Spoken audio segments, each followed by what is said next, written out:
નમસ્કાર દર્શક મિત્રો, હું જપન શાહ, કાનમ એક્સપ્રેસ ન્યૂઝમાં આપનું સ્વાગત છે. જોઈએ આજના મુખ્ય અને મહત્વના સમાચાર. ભરૂચ મામલતદાર કચેરી દ્વારા કંચન પ્રોજેક્ટ અંતર્ગત ઘરેલું કચરામાંથી ખાતર બનાવવા અંગેની કાર્યશાળા યોજાઈ. 100 થી વધુ નાગરિકોને કમ્પોસ્ટ બિન અને કીટનું વિનામૂલ્યે વિતરણ કરવામાં આવ્યું.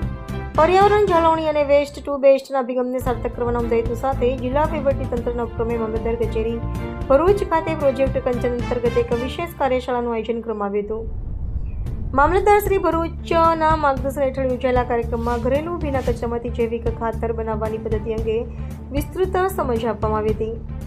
આ પ્રસંગે મામલતદાર શ્રી માધવી મિસ્ત્રીએ જણાવ્યું હતું કે જો દરેક નાગરિક પોતાના ઘરના સ્તરે જ કચરાનું વ્યવસ્થાપન શરૂ કરે તો શહેરની સ્વચ્છતામાં મોટો ફેરફાર લાવી શકાય છે. કંચન પ્રોજેક્ટનું મુખ્ય લક્ષ્ય કચરાને સંપત્તિમાંથી ફેરવી પર્યાવરણનું રક્ષણ કરવાનું છે.